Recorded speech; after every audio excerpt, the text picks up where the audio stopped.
তো এখন কথা হয়েছে, এখন কিভাবে সে উদ্ধার হলো সেটা আমার কাছ থেকে শুনেন। এখন যখন ও চলে গেছে, হ্যাঁ, যখন আপনাদেরকে বলছে যে ও নিজের ইচ্ছা আসছে, আমাকে আমার মেয়েকে খুব মারধর করতো, করে করে বলছে। আমার মেয়ে আমাকে সিএনজিতে যখন নিয়ে আসার সময় আমার মেয়ে আমাকে সিএনজিতে কাইন্দা বলছে, মা ওরা আমাকে অনেক মারধর করছে, আটকায় রাখছে, আটকায় রেখে ভিডিওগুলো করছে, তাই আমি তোমাকে বলি নাই, এখন বললাম সিএনজিতে যখন আসি তখনই।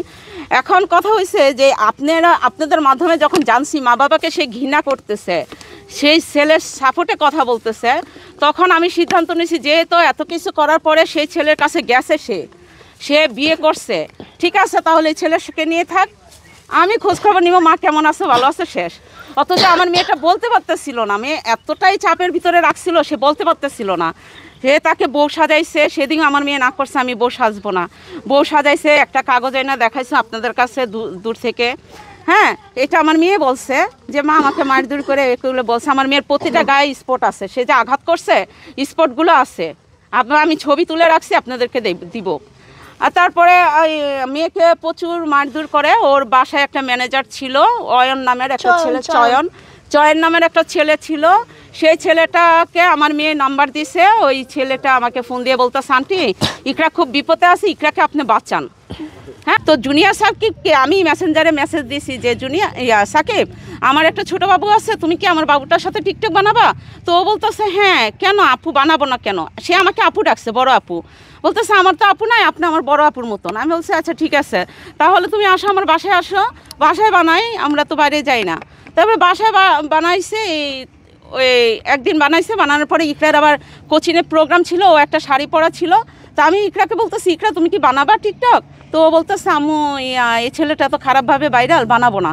তো ছেলেটা বারবার ঝুল করতেছে, বানাও, তোমাকে অনেক সুন্দর লাগছে ভাগ্নি, ঠিক আছে। তো ভাগ্নি যেহেতু বলছি, এখানে তো আর কিছু করার নাই। আরেকটা কথা, আমি যখন টিকটক করছে তখন বলছি যে ক্যাপশনে ভাগ্নি লেখা দেন, উনি বলছে যে না এটা লেখা যাবে না, পরে মানুষ তোমাকে খুঁজবে, তোমার ফলোয়ার্স বাড়বে, তারপর আমি বলবো। তারপরে যে এটা ছিল আমরা বুঝতেও পারিনি। আচ্ছা ঠিক আছে, টিকটক বানালো, এখান থেকে তাদের সাথে আমার পরিচয়। এই তারপরে তো তারপরের দিন তো ওকে মেসেজ দিয়ে নিয়ে গেল। হ্যাঁ, এই তার আমি বলি সে যদি আমাকে ভালোবাসতো, এত মারার পরেও আমি মাইর খায়া একটা কোনায় যেয়ে বসে কান্না করতাম, সে আইসা আমাদেরকে ফিরেও তাকাইতো না, আমাকে ধরতোও না। আচ্ছা কেমন ভালোবাসে তার, চুপ করো। তারপরে এখন হলো সেই ছেলে, মানে ওর উদ্দেশ্য ছিল যে আমার মেয়েটাকে যেন কখনো আমি বিয়ে না দিতে পারি, কখনো ওর লাইফটা একদম নষ্ট হয়ে যায়, তাই এইভাবে বাজেভাবে বউটাও সাজায় সে ভাইরাল করছে, ঠিক আছে।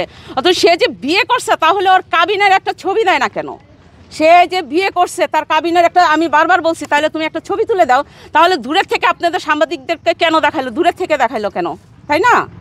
ঠিকানা দিয়ে তো, বয়স দিয়ে তো এরকম বানাইতে পারে। অথচ আমার মেয়ের বয়স হয়েছে 2007 সালে জন্ম, আমি জন্ম দিছি, আমি বয়স জানি না, ওই ছেলেটা কি জানবে? ও তো জানবে না, তাই না? তাহলে এই ধরনের মিথ্যা বললে তো সব কিছু হয় না। এই ছেলেটা চাইতেছিল ইকরাকে নিয়ে বউটাও সাজায় একটা নতুনভাবে ভাইরাল হওয়ার জন্য, নতুনভাবে ওর টাকা ইনকাম করার জন্য। সে আমাকে ফোন দিয়ে বলে কি, আপনার মেয়েকে আনার পরে আমার ভিউ বেশি হয়েছে, আপনার মেয়েকে আনার পরে আমার 3 লাখ টাকা ইনকাম হয়েছে। তারপরে আমি বলছি দেখো, তোমার তো কাজই এটা, মেয়েদের জীবন নষ্ট করো, মেয়েদেরকে দিয়ে ভিডিও বানায় তুমি ভাইরাল হও, এটাই তোমার উদ্দেশ্য, তার আর কোনো উদ্দেশ্য না। তুমি যদি মেয়েটাকে ভালোই বাসতা, তাহলে তো তুমি তাকে দিয়ে টিকটক বানাইতা না, তাকে দিয়ে ভিডিও করতা না, তাকে তুমি ভালোবাসা আর পর্দার আড়ালে রাখতা, তাহলে তুমি তাকে দিয়ে ভিডিও বানাইছো কিসের জন্য? বলতেছে আপনার মেয়ে চায়, আমি কি না, আমার মেয়ে চায় না, আমার মেয়ে পর্দা করে, কোরআন শরীফ পড়ে, এখন তুমি এইগুলো কেন করতেছো?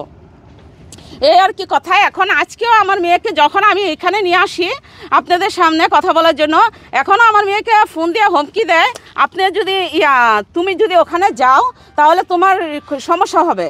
তা আমি আবার বলছি কি সমস্যা হবে তুই করিস, ঠিক আছে।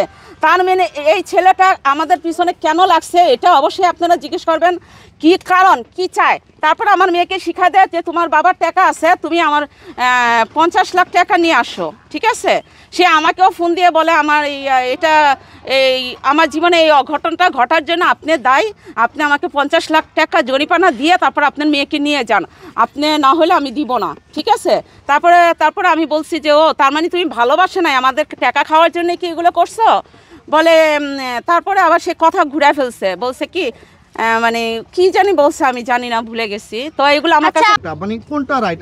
আমরা তো জানি বাবা মার কাছে জন্ম সঠিক নিবন্ধন তথ্য আছে। থাকে। আমার কাছে অবশ্যই জন্ম নিবন্ধন আছে, আমি এটা অবশ্যই দেখাবো। আপনারা তো ওর কথা বিশ্বাস করবেন না, যে ওকে জন্ম দিছে তার কথা বিশ্বাস করতে হবে, তাই না? যেহেতু জন্ম নিবন্ধনটা আমার কাছে, ওর কাছে না, ঠিক আছে? আর ওর কাছে তো নাই এটা, তাই না? তো আমি তো সেই জোরেই বলতে পারতেছি যে এটা আমার মেয়ের বয়স কত, তাই না? ও তো মিথ্যা বলতেছে আপনাদেরকে, সেটা তো আপনারা বিশ্বাস করা উচিত না। আচ্ছা ইকরা, সেদিন একটা ইন্টারভিউতে সাকিব বলেছে তোমাকে যে তোমার বাবার পরিচয়টা দাও, তোমার বাবার পরিচয়টা দাও। তো মানে তোমার বাবার কাছে বা তোমার আম্মুর কাছে কি সাকিব তোমাকে দিয়ে কোনো টাকা পয়সা চাওয়াইতো কিনা? হ্যাঁ, টাকা পয়সা চাওয়াই তো, আর না চাইলে আমাকে মারধর করতো। আর আমি বাবার পরিচয় দিতে চাই না, কারণ বাবা অনেক ভদ্র একটা মানুষ, সে এইসব মিডিয়া এগুলো পছন্দ করে না, তাই আমি তাকে টানতে চাইনি। আচ্ছা আন্টি, সাকিব আপনাদের কাছে ফোন করে কোনো সময় টাকা পয়সা চাইতো কিনা? হ্যাঁ, আমার কাছে কতদিন আগেও চাইছে, বলছে আপনি আপনার মেয়েকে যদি এখন ঝামেলা করে নিয়ে যেতে চান, আমার বিয়ে করা বউ আপনি যদি নিয়ে যান, আমাকে তুই যদি বিয়ে করিস তাহলে আমাকে দে, আমাকে প্রমাণ দে। প্রমাণ তো দিতে পারে না, সে দূরে থেকে একটা দেখাইলো, কাবিন দেখালো, যে কোনো কাবিন তো দেখাতে পারে দূরের থেকে, তাই না?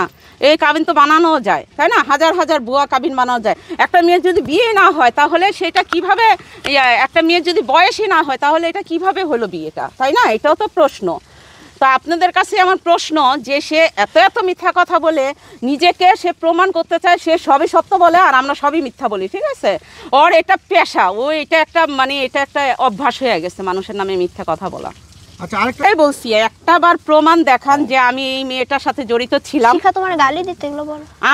আমার মেয়েকে যখন ও নিয়ে গেছে ভাগাইয়া, ভাবছে যে আমি জানতাম, শিখা ভাবছে যে আমি জানতাম। যখন শিখা জানলো যে আমি জানি না এই বিষয়টা, যখন আমি সাকিবকে ধরতে গেছি, আমি শিখাকে ডেকে নিয়ে গেছি যে শিখা, তুমি যদি ওই সাকিবের ঠিকানা জানো আমাকে বলো, আমি পুলিশ নিয়ে যাই। তখন শিখা আমার সাথে থেকে শুধু ঠিকানাটা ম্যানেজ করে দিচ্ছে, ঠিক আছে? এ পর্যন্ত শিখার সাথে আমার সম্পর্ক শেষ, তারপরে আর কোনো তার সাথে আমার যোগাযোগ হয় নাই।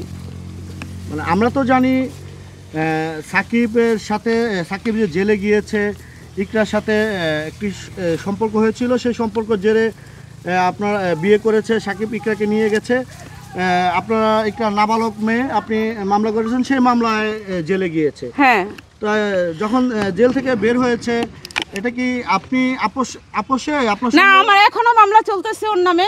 আমি তো মামলা আপোষ করি নাই, আমি তো মামলা উঠাই নাই, এখনো আছে। তাহলে জামিনে বের করেছে কি শিখা খান? হ্যাঁ, শিখা বের করেছে। ও আমাকে বলছে আন্টি, আমি ওকে শিখাকে বলছি যে তুই এত বড় একটা অন্যায় করছে আমার মেয়ের সাথে, তুমি যে ওকে ছাড়াই নিয়ে আসছো, এই ছেলেটা তো আবার অন্যায় করবে। তখন শিখা বলছে না আন্টি, আমি আপনাকে কথা দিলাম আপনার মেয়েকে কখনো নিবে না, আপনার মেয়ের কোনো খোঁজখবর রাখবে না, আপনি নিশ্চিন্তে থাকেন। তা আমি নিশ্চিন্তে থাইকা শিখা নিয়ে গেছে, ব্যাস শেষ, এ পর্যন্তই।